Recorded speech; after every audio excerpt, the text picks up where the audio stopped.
live? Ladies and gentlemen, are we live yet? Yes, we are live once again. How's everybody doing today on this spectacular Monday, August 17th, 2026? And I hope wherever you are, you're managing to stay cool. And, it's just something we have to deal with, particularly with an administration that denies any sort of global warming, climate change, whatever you want to call it. As we dump more coal onto the fire, you can't be surprised at what we get. But anyway, so it's a really nice Monday, 17th here. And I got to tell you, I had a thought the other day, actually, a couple of thoughts, but one I want to share with you. And one is concerning that woman, Natalie Harp. And I swear I'm not going to, do a whole lot of, Trump diving because it's just such a dumpster fire. And I want to be positive on this Monday and kind of help you guys and me get off to a really positive, good week. So my thought is this. If this Natalie Harper human predator personal assistant, special assistant to the president. My granddad would think that was very funny. The special assistant to the president. God only knows what that entails.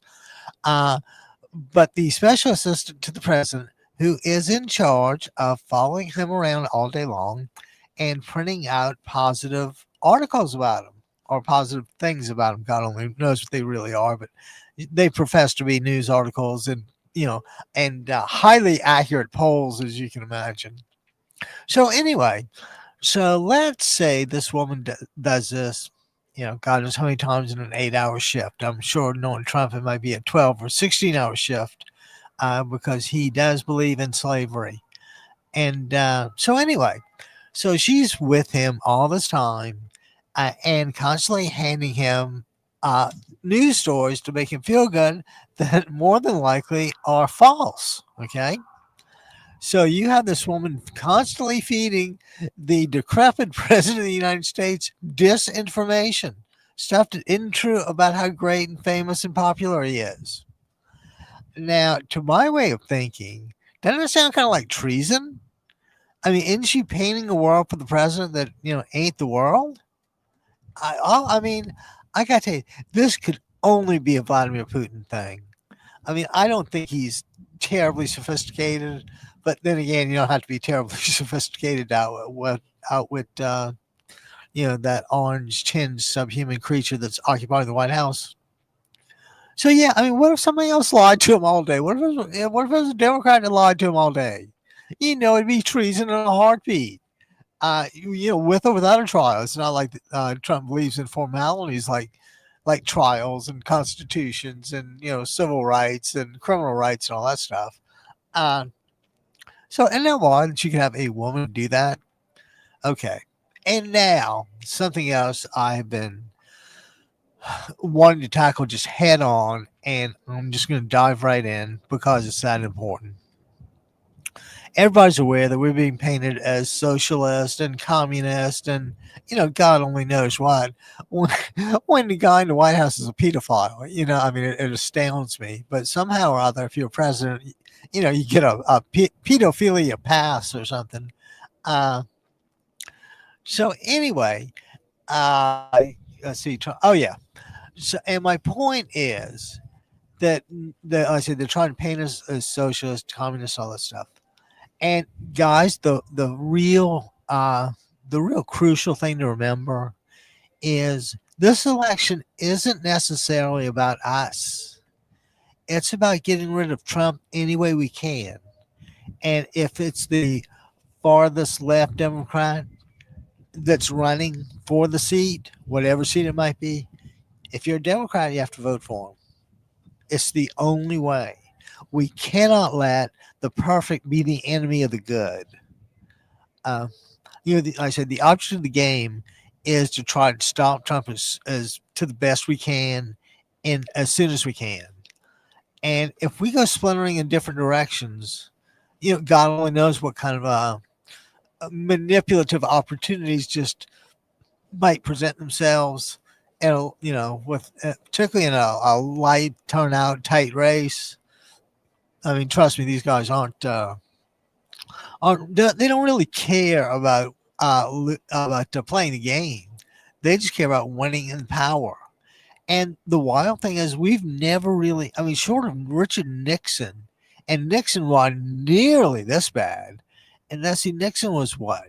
He ran for president against Kennedy in 1960. So that would have meant he was Dwight Eisenhower's vice president in 56 or maybe 52. I forgot when Eisenhower first got elected. We like Ike.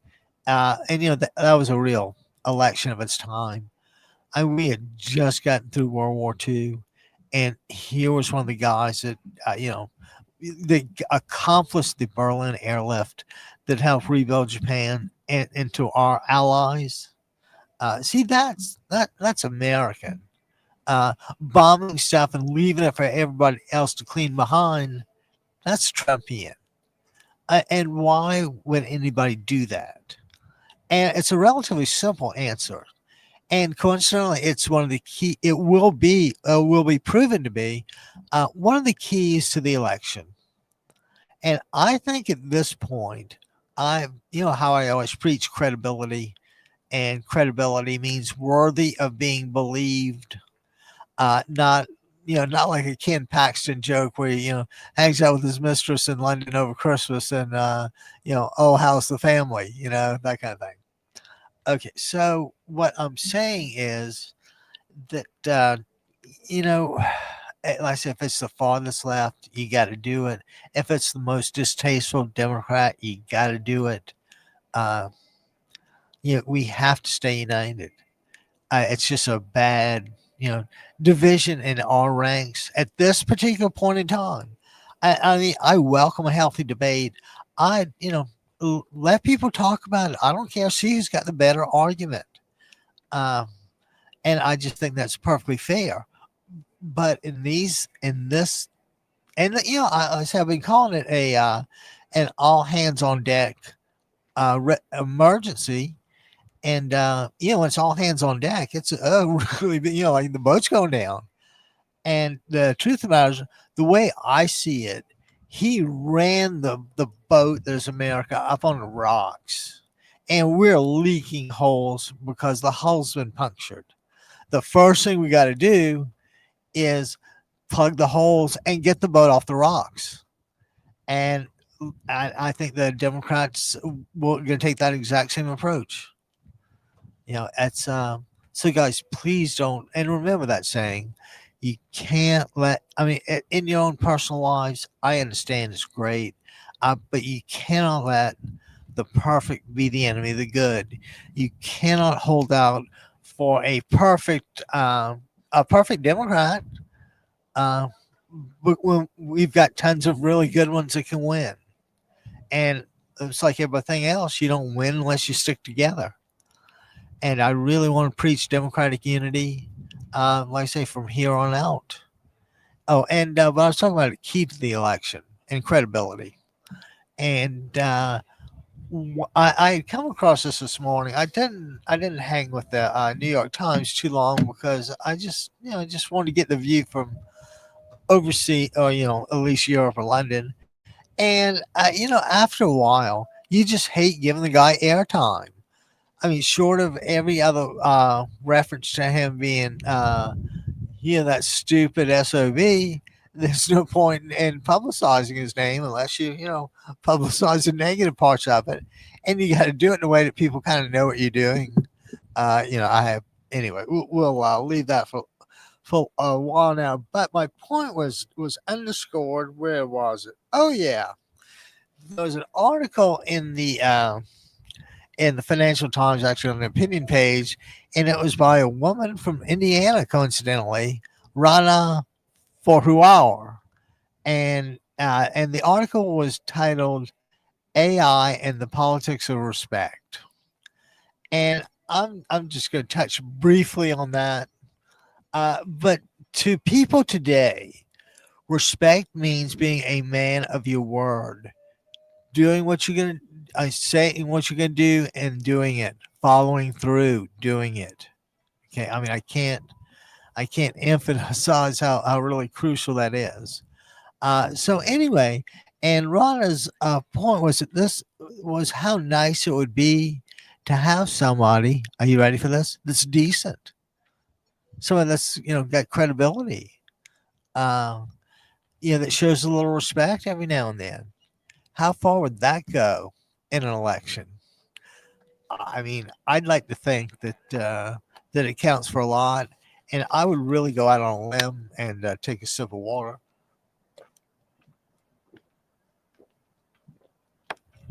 Ah, I'm drier than I thought. Um, so yeah, what if you actually had somebody you didn't have to like make excuses for? And isn't Trump like the biggest excuse in the world for, or he's a very, very, he's like the best of the worst. Yeah, you can. Oh, he is definitely the worst of the worst. I mean, nobody trusts the guy. Nobody, not even our friends, and we ain't got many of those left. Matter of fact, we keep hemorrhaging friends lately. I mean, now he's threatening to bomb Oman. And well, I mean, and we don't have. Not only do we not have the bombs, we don't have the people. We don't have the support. And you know why we don't have the weapons in place and the support systems in place?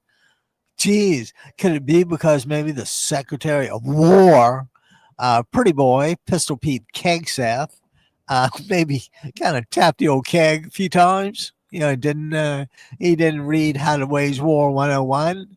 And I never went to a military college or anything, but somehow or other, if I was going to plan a war, I think I would kind of get all the stuff I needed or was going to need and kind of put it all in one place, kind of close to the target. So, I can kind of, fight up close and take care of problems like, let's say from 100 miles away instead of, 4,000. Um, so let's pretend. I mean, guys, what would Donald Trump say that you would believe? Now, if he said he's going to cut food stamps for kids another 10%, I would just about believe that. But if he says, I'm really sorry, as soon as you hear the words, I'm really sorry, Trump didn't say them, right?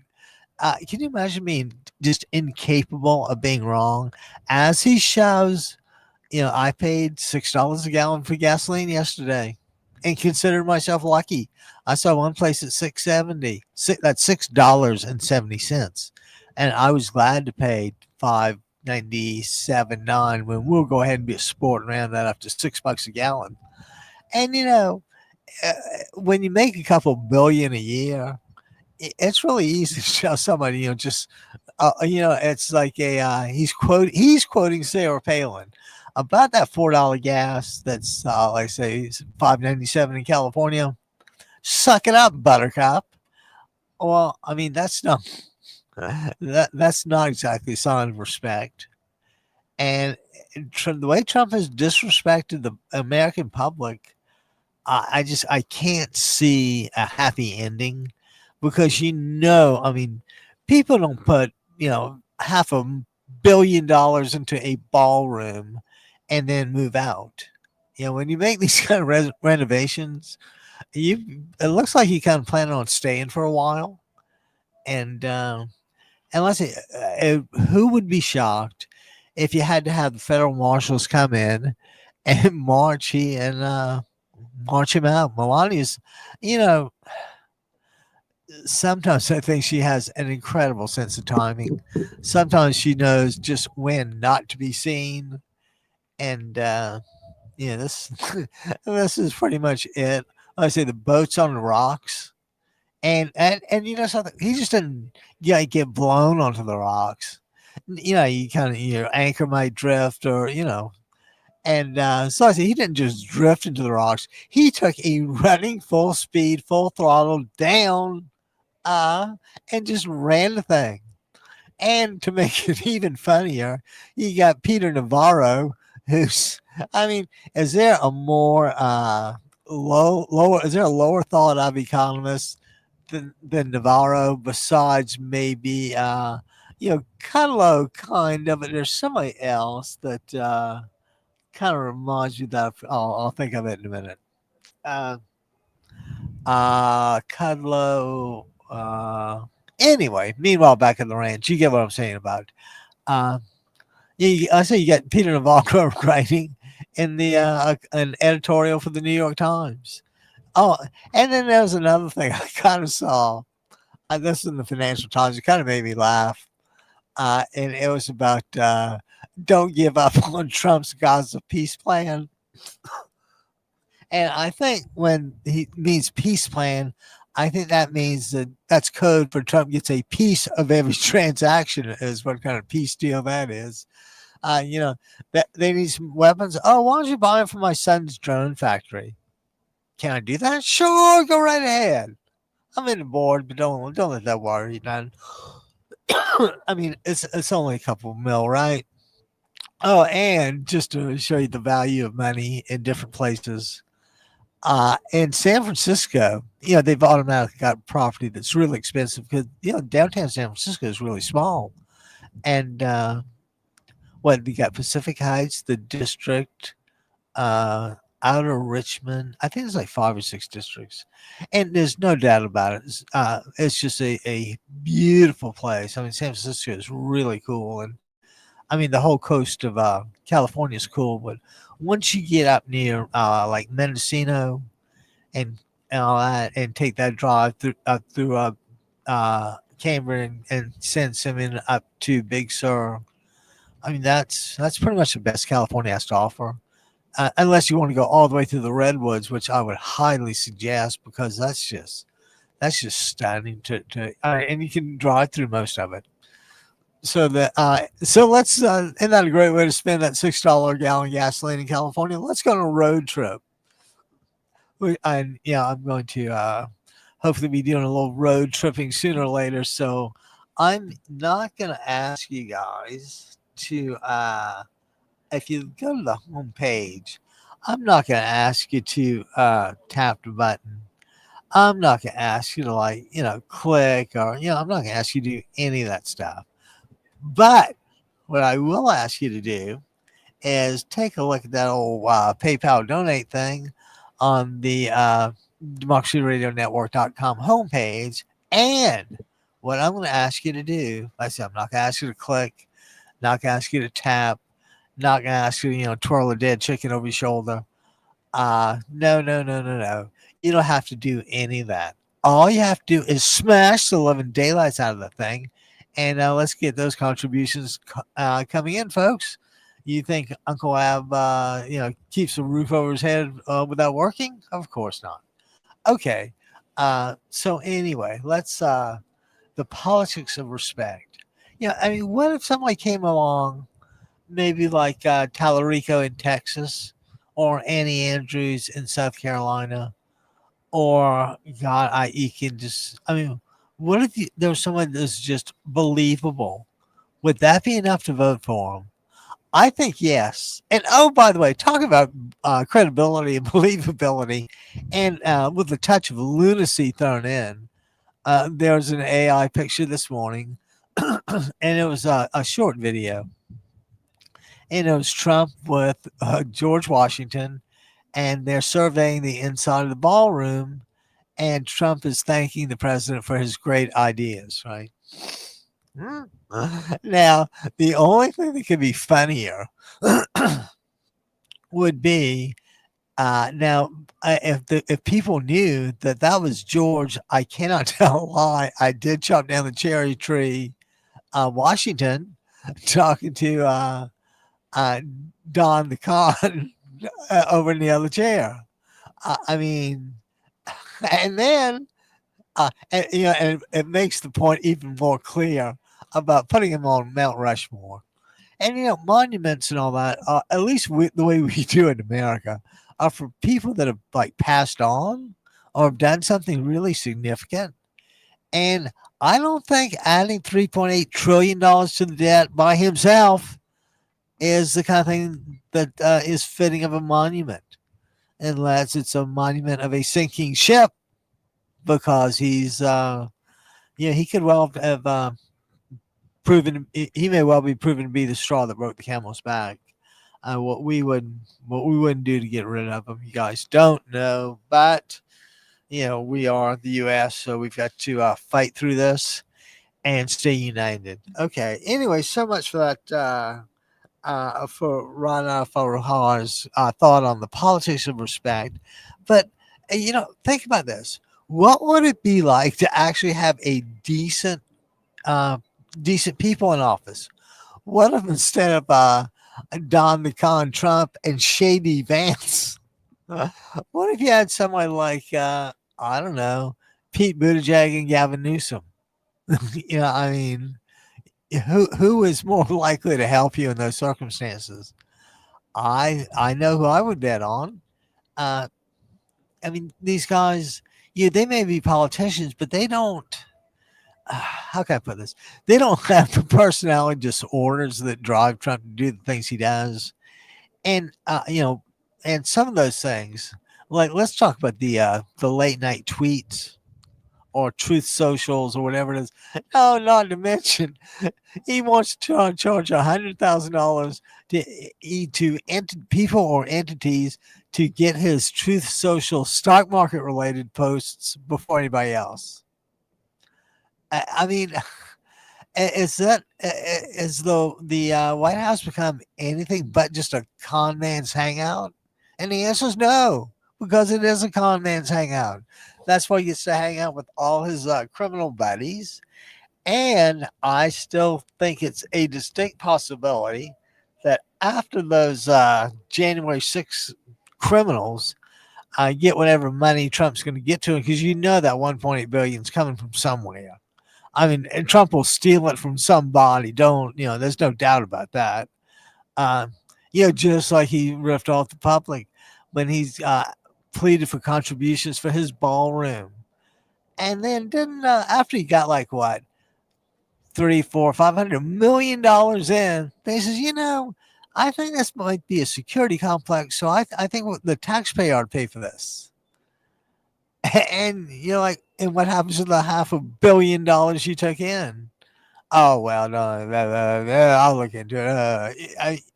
It's just he's 80 years old, and everybody knows people that function at different levels, at different ages, at different points in time. But if anyone construes this as anything other than sheer lunacy, or another possibility, has anybody heard that thing called sundowners? Well, if you haven't, give me a call at 949-629-3820 and we'll explain it to you.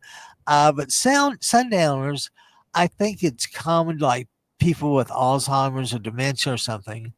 And it's just something happens when it's dark. And I was taking care of my mother before she died, and I'll never forget this. I was, in the room watching, make sure she didn't fall out of the bed or anything. And she all of a sudden this woman had been bedridden, but she sits bolt upright in the bed and says, "Time to go." I'm like, "What are you talking about? Where are we going?" She says, "Checkout time."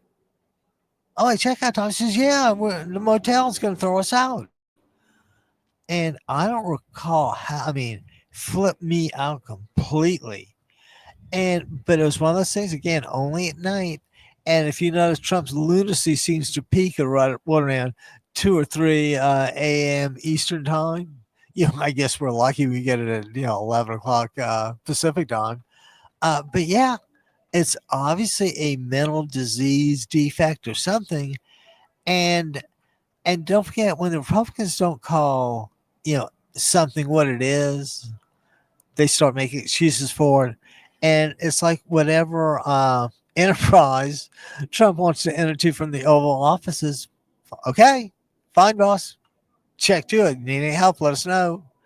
Uh, and don't think those Republican senators, have any backbone at all. Uh, I mean, they just.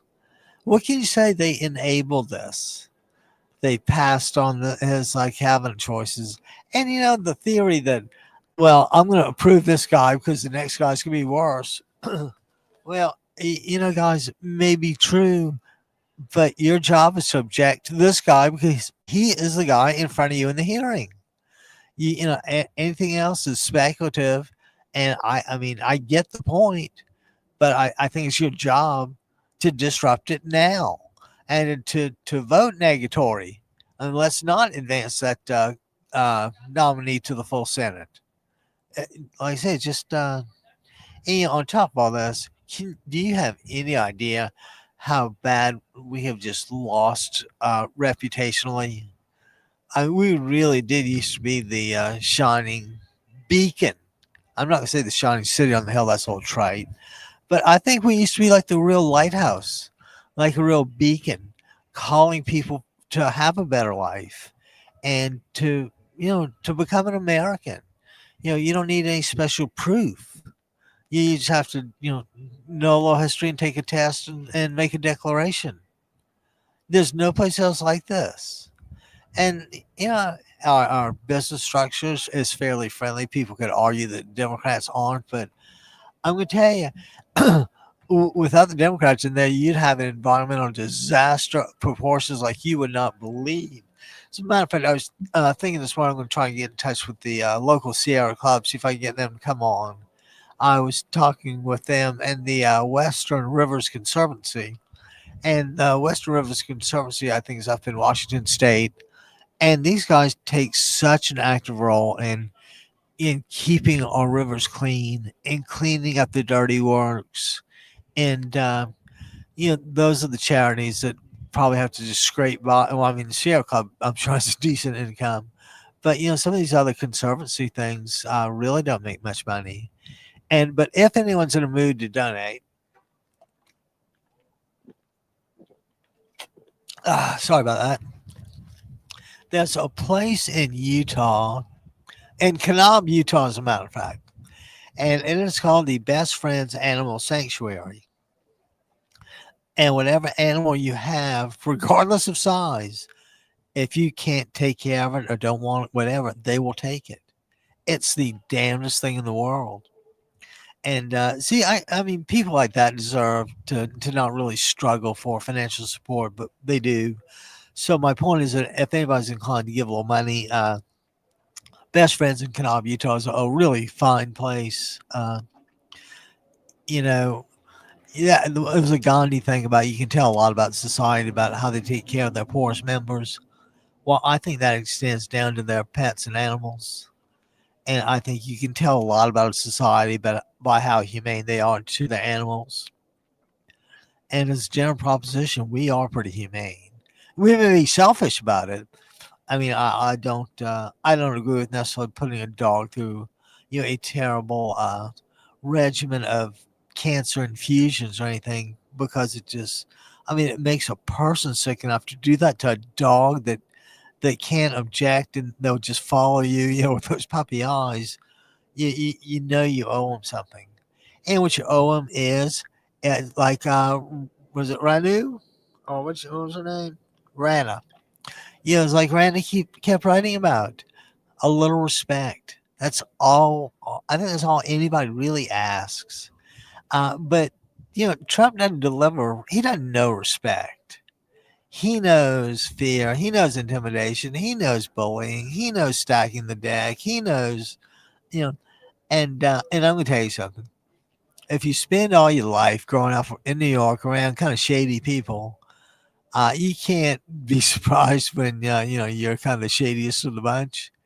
And by the way, if this thing is true about Trump and the 13-year-old girl at Epstein's Island, and like I say, if it is true, and don't forget, Trump has lied about every question he's been asked about Epstein. Did you know him? Well, no, I threw him out years ago. Well, doesn't really look like you did here. And yeah, I mean, there's no doubt. I mean, couldn't you see that happening?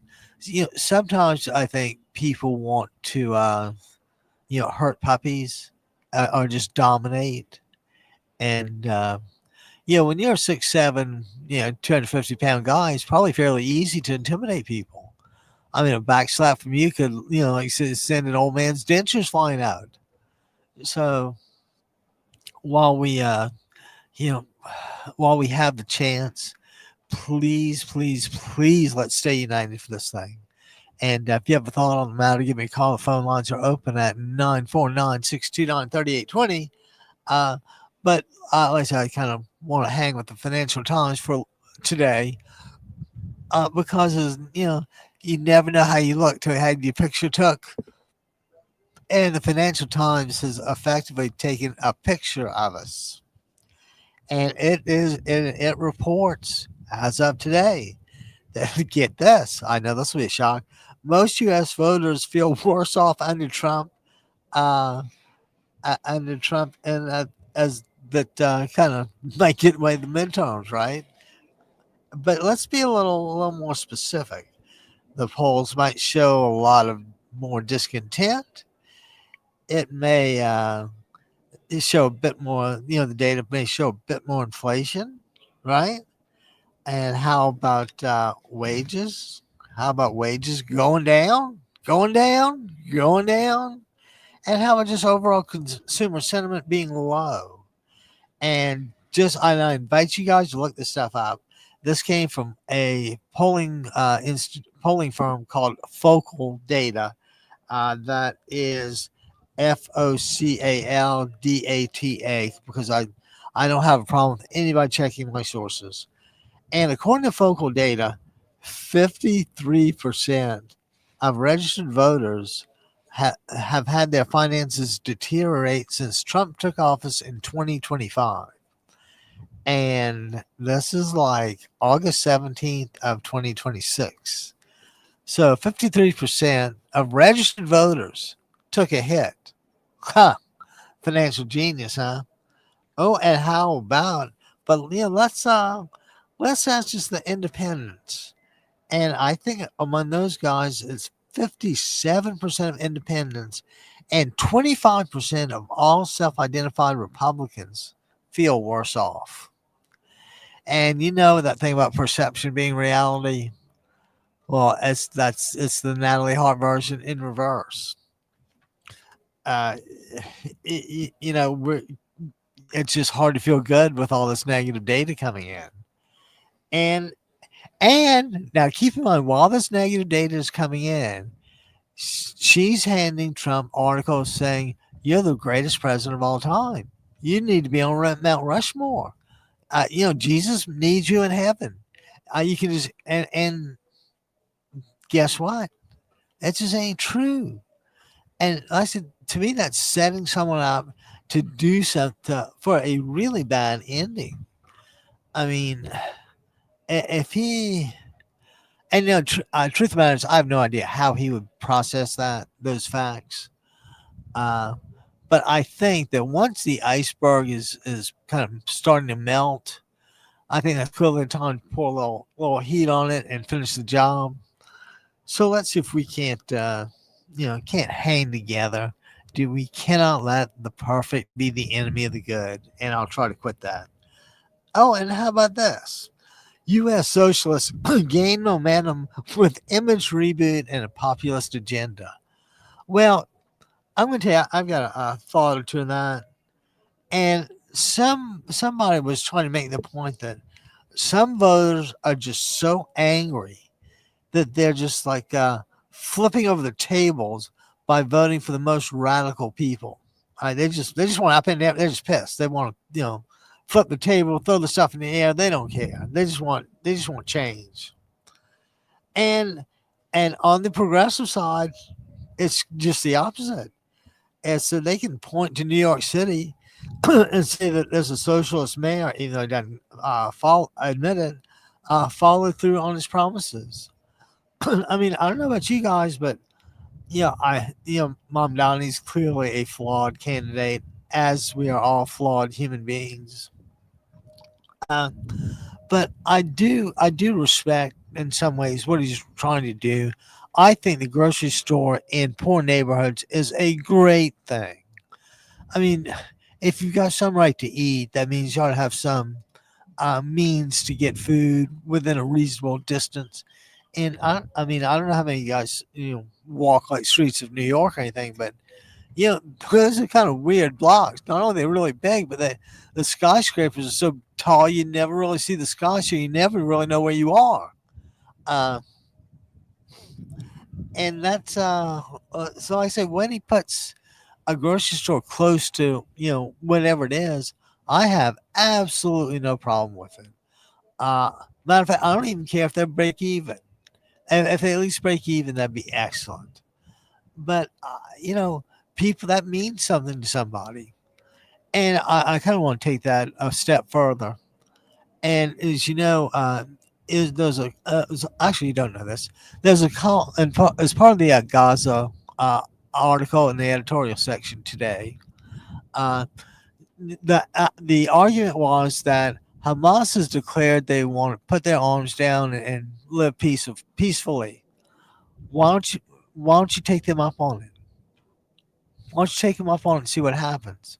Or to Hamas, why don't you really start confiscating the weapons and let's see what Israel does?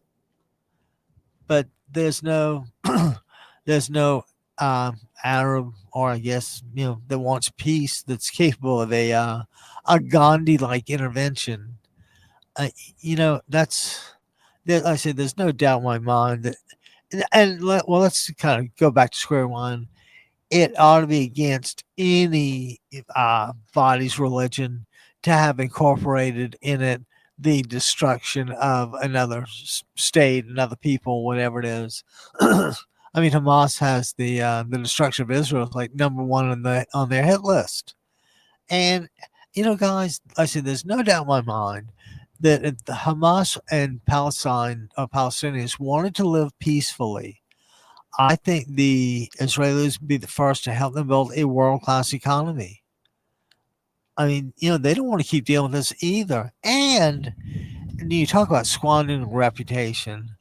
Oh God, Israel is just looking so bad in the press. I don't know what to say about this. Yeah, I don't. I certainly don't enjoy watching the things they do. I don't enjoy watching things we do, like bombing the Iranian girls' school with 175 kids in it. Uh, but guys, we just, we gotta pay. We just can't let this go on. So anyway, let's see. That's that. Oh, and how about this? Yes, we're having all of these protests and actions taken against no data centers in my backyard, or no data centers within whatever it is. And I'm gonna tell you, I think those guys are just an environmental disaster waiting to happen, and that's why they shove their money at people like West Virginians and Georgians and poor overseas country, because they need the money so bad that they'll sell the environment. Which isn't that one of those Bible things about selling your birthright? It's like not a good idea. I'm terribly dry today, guys. You know, one of my favorite places to have an adult beverage every now and then is the Shamrock right down the street. Oh, did I tell you guys? I guess you figured it out, didn't you? That I am back at our secret undisclosed location on Newport Harbor in Newport Beach, California. And but anyway, meanwhile, back at the ranch. So it's the way of capitalism, right? The poor people ain't got money; they need it. So where do these data centers pitch themselves? How about, you ready for this? Malaysia. And now I don't know about the details of Malaysia. I do know that's a really poor country. And by the way, I got to tell you a quick. I'll tell you a quick Malaysian story. If you want to call in, do it while I'm telling the joke. 949-629-3820. But anyway, years ago, I really can't remember how long ago, my sister used to work for Rockwell in the human resources department. And Rockwell is like near Long Beach and all that. And so one day she calls and she says, "You won't believe this, but I got 3 resumes from MIT." And like the same day, she says, "Yeah, just like one after the other." So she says, "Well, I scheduled them as quickly as I could." So I'm like, "Well, let me know how it shakes out." So my sister calls me a week or two later, and she's just laughing hysterically, right? And I said, "What's going on?" And she says, "You remember those MIT resumes I was telling you about?" And I said, "Yeah." She said, "Well, they're from the Malaysian Institute of Technology." So they weren't as quickly hired had it been the Massachusetts Institute of Technology. And who knew there was a Malaysian Institute of Technology anyway? So just my little bit of Malaysian humor. Oh, and how about this? Why, you know, I keep asking, how does this happen? And it's just like because there's no sheriff. When there's no sheriff, you can run amok, or two mucks, or from mucks, whatever it is. You can run amok without a sheriff, without an enforcer. And what I'm talking about now is Trump's crypto venture, World Financial Liberty, whatever it is, now has permission to become a bank. I mean, is there just no end to this, to the grift? And the answer is no. I mean, and like I said, with everything he does from here on out, it's just making the holes in the boat even bigger. And I say it's gonna be a race to get the boat off the rocks and float it to sort of like limp back to shore, and then at least start rebuilding things or assessing things. I'm hoping beyond hope. And I used to live in D.C. for a couple of years and lived on Capitol Hill, and I got to hang out in the House of Representatives and the Senate a little bit, and you know there's just no deep state. These bureaucrats are people that make the machinery work, but they don't. But it's a job. It's not a philosophy that they live by. It's just a job. And there are a cajillion people that commute to and from DC. I just hang out at the metro station. It's packed, those early morning hours and afternoon hours like you wouldn't believe. Uh, but yeah, so Trump is now able to con people with a bank certificate. Like I said, the sooner you accept the idea that the reason he's able to do this is because there's no sheriff in town, right? And usually, I don't know about you guys, but my thought has always been this: if I had to have cops anywhere in the world, I want them to be my cops. I want, I want inside scoop. I want my guys making the call. I don't want you know, uh, some person will take a two ruble bribe or something. I don't know what Ukraine uses, but anyway, it's just unbelievable. And I'm sure I'm a little older than most of you, but they said these West cowboy and Indian, I should just say cowboy Western movies, and sometimes the sheriff would just be crooked or take over the town and shake it down, but we haven't had to deal with this yet. That's why I'd like to think that's why we're so slow to react.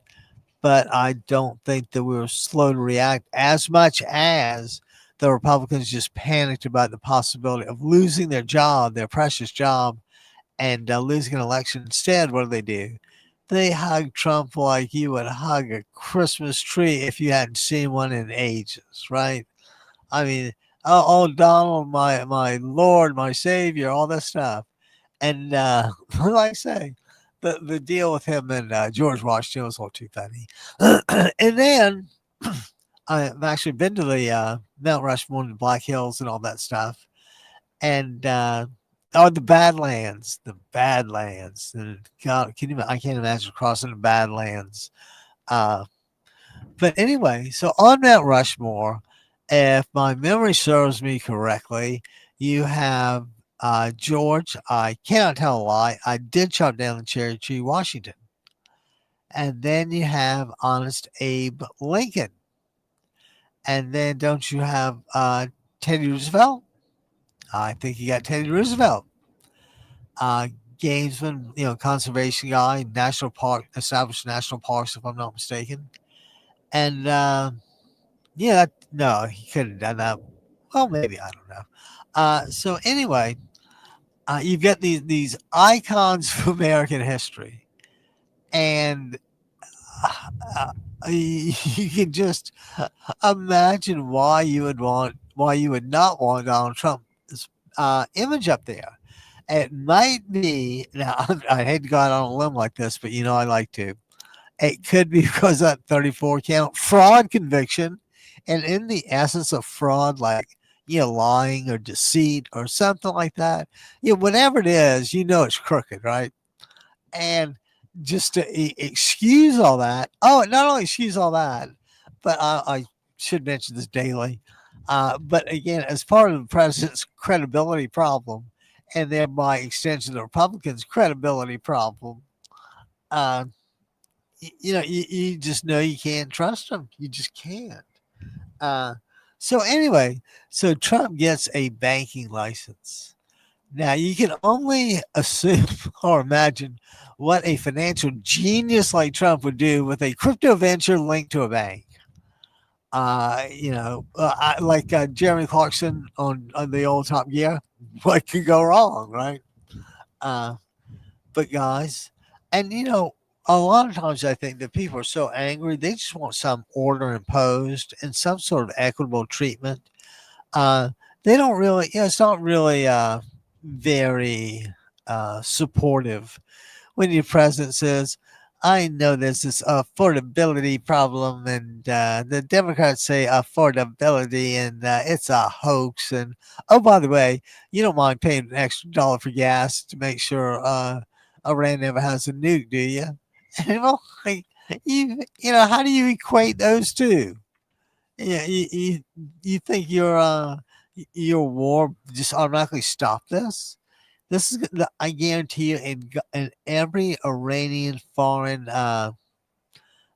embassy, somebody's working on this. There's some spy in and there are always spies in embassies. It's kind of how it's done. You always put somebody in the diplomatic corps, whether it's a newspaper guy or whatever it is. You always slip them in the diplomatic corps just to kind of get that veneer of respectability. Okay. Oh, and how about this?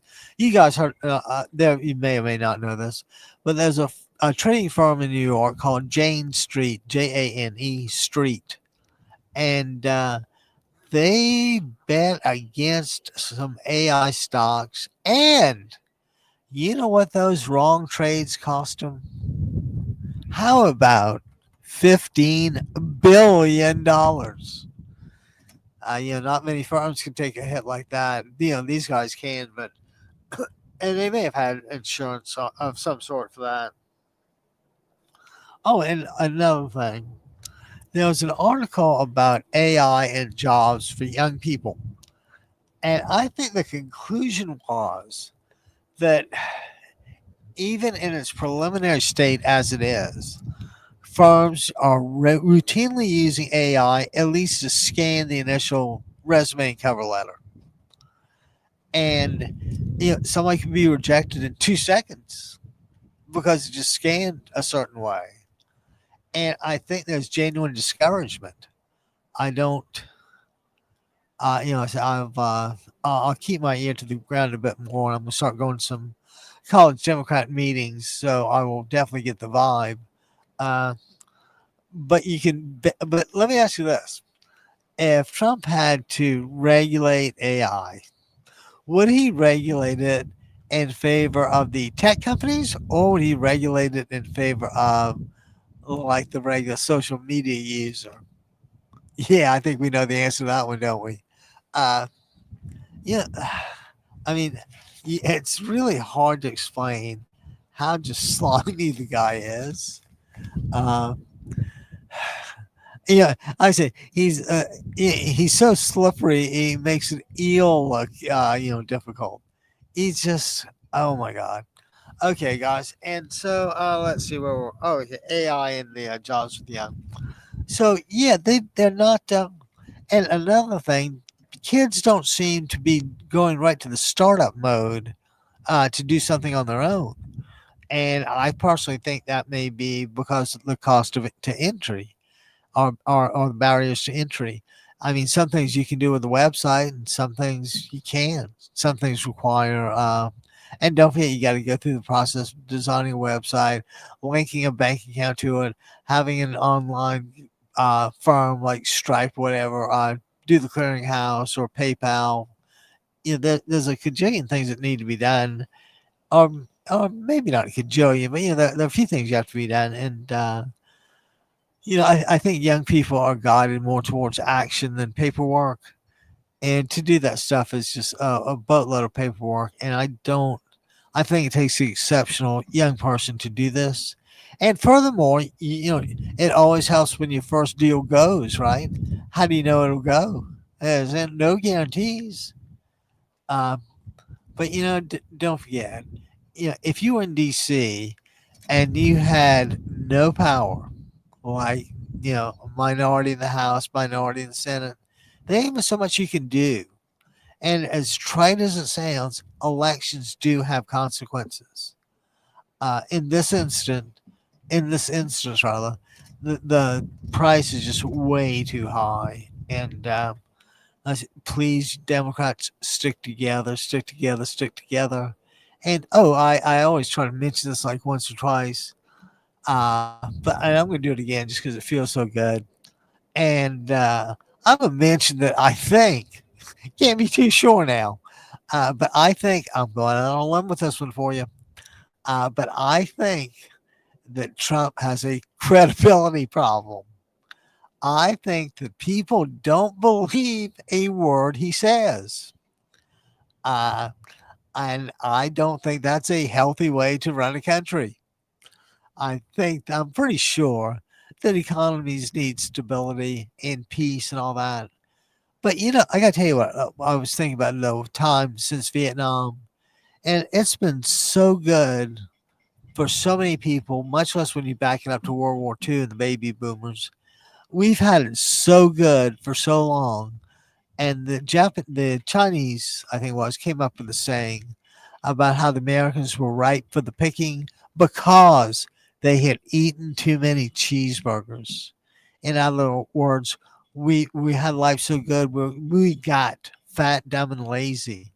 And when a country is fat, dumb, and lazy, a foreign adversary might just interpret that as the ideal time to attack.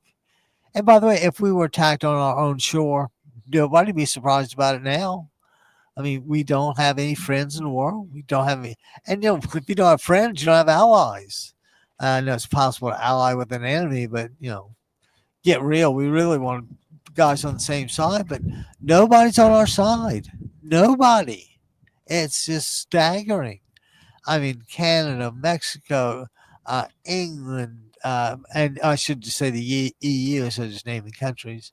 Uh, but South America, Cuba, I mean, it's just insane the destruction that is done in 600 days in office. And just to make matters worse, or this is completely incomprehensible to me, you've been in office 600 days and you're still blaming Joe Biden.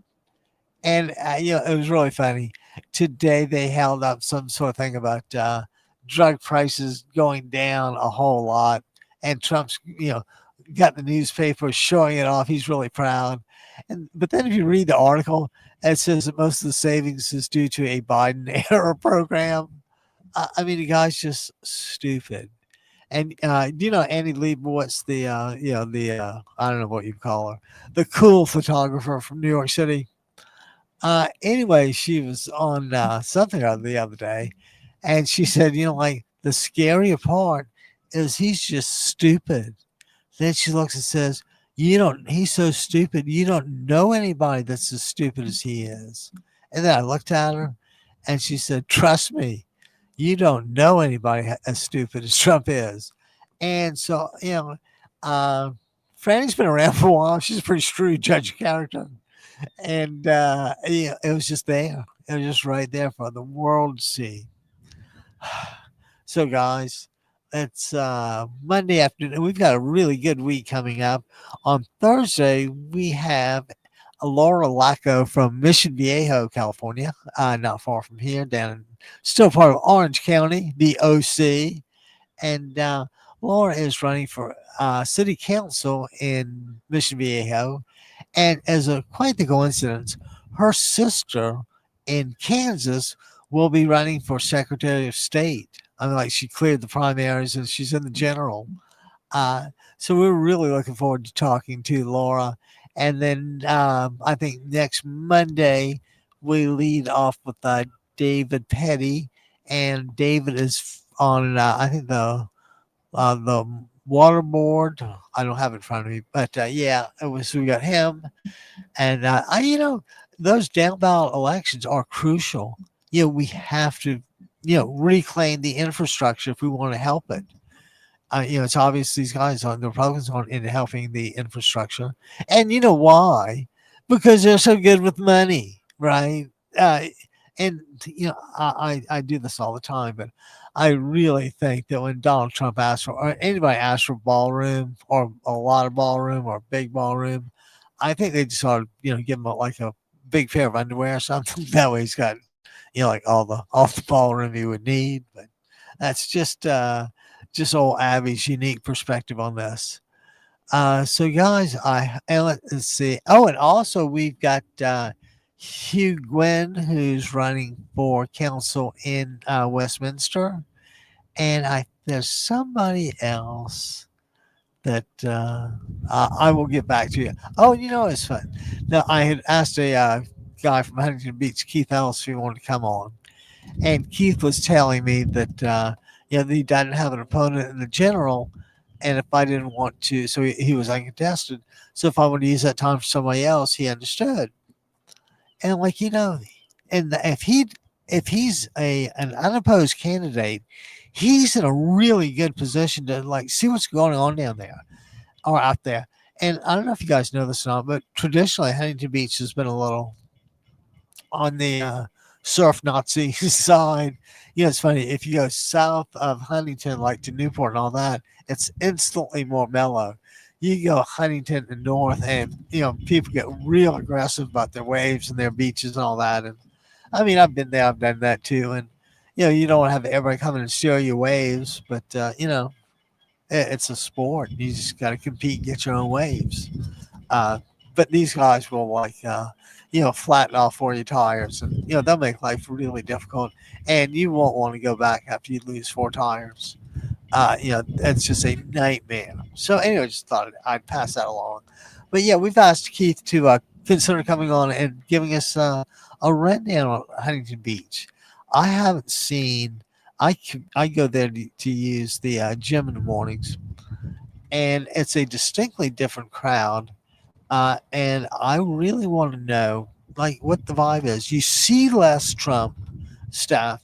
You feel the vibe being slightly tense, and the truth of the matter is, these guys don't want to be bothered about it. There's and one last thing, please God, just one last thing. And this I always remind people of every show at least once. And I'm a decent guy, so I'm not going to make a huge deal out of it. But just out of curiosity, wasn't January 6th enough to not vote for somebody? I mean, how could you vote for somebody after January 6th? I mean, that's giving him a pass on everything else. Everything else. Isn't that one thing enough to disqualify him from ever being a president? Yeah, you would think so, wouldn't you? But power's a strange thing. And Trump's just I don't know what the word is, power monger, or anyway, we can only hope that he gets some well-deserved time off to go get a little therapy session. And you know what I say, he lost in Iran while golfing with a tan. Doesn't that say it all? So ladies and gentlemen, boys and girls, and all the ships at sea, it's closing in on the old hour time, and I'm a member of the union, so I don't really want to go over the first hour, because then I say my throat hurts and the union people yell at me. Actually, that's just kind of a joke. There are no union people who yell at me. There, I actually believe in unions, because without unions, the only voice in the room would be the employer. So, guys, on that cheerful note, I'm going to go ahead and what is it we usually do about this time? Oh, I think it's